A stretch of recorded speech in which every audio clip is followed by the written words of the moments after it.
So hello students, here is the question. Consider the following frequency distribution. The upper limit of the median classes. तो यहाँ पे हम लोगों को एक फ्रीक्वेंसी टेबल दिया हुआ है, ठीक है, फ्रीक्वेंसी डिस्ट्रीब्यूशन टेबल दिया हुआ है और इसमें हम लोगों को क्वेश्चन पूछ रहा है the upper limit of the median classes. तो इस तरह के क्वेश्चन में हम लोगों को मीडियन क्लास फाइंड आउट करना और फिर उसका अपर लिमिट फाइंड आउट करना, ठीक है। यहाँ पे की कॉन्सेप्ट ये है कि फाइंडिंग द मीडियन क्लास। और मीडियन क्लास कैसे फाइंड आउट होगा? तो मीडियन क्लास फाइंड आउट करने के लिए हम लोगों को सबसे पहले कम्युलेटिव फ्रीक्वेंसी निकालना पड़ेगा। ओके, एक और चीज यहाँ पे देखने वाली बात है कि ये 0 to 5 एक इंटरवल है और अगला इंटरवल 6 to 11, मतलब 5 से 6 के बीच में गैप है, कंटिन्यूटी नहीं है। तो इसलिए इसको हम लोग इंक्लूसिव फॉर्म में, इसको हम लोग एक्सक्लूसिव फॉर्म में कन्वर्ट करेंगे, ठीक है। तो वो हम लोग कैसे करेंगे? बाद वाले टर्म में 0.5 ऐड कर देना और पहले वाले टर्म में से 0.5 माइनस कर देना। तो उससे क्या होगा? उससे एक कंटिन्यूटी हमारे पास आएगा।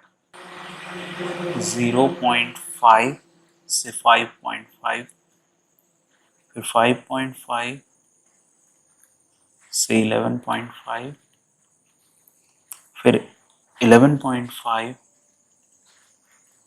से 17.5, फिर 17.5 से 23.5, फिर 23.5 से 29.5। ओके, ये हमारा हो गया क्लास। अब हम लोग यहाँ पे लिखते हैं फ्रीक्वेंसी। तो फ्रीक्वेंसी क्या हो जाएगा?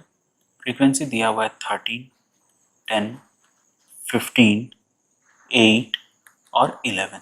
तो यहाँ पे हम लोगों को सबसे पहले कम्युलेटिव फ्रीक्वेंसी निकालना होगा। कम्युलेटिव फ्रीक्वेंसी निकालना होगा। तो कम्युलेटिव फ्रीक्वेंसी कैसे निकलेगा? 13, सबसे पहले 13, फिर 13 प्लस 10।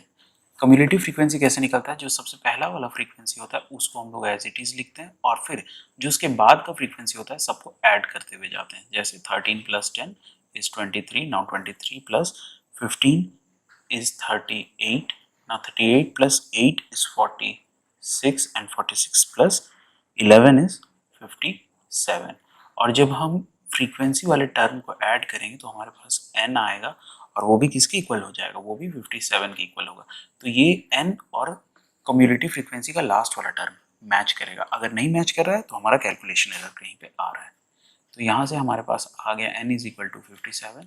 तो n बाई 2 क्या हो जाएगा? n by 2 is 28.5. Okay, now we'll find the cumulative frequency which is just greater than 28.5. ठीक है, तो वो कौन है? ठीक है, तो ये वाला पार्ट जो हो जाएगा ये हमारा हो जाएगा median class. Okay, so median class हमारा कौन सा हो जाएगा? 11.5 से 17.5 तक। ओके, तो इसमें अपर लिमिट कौन सा हो गया? So here upper limit is 17.5।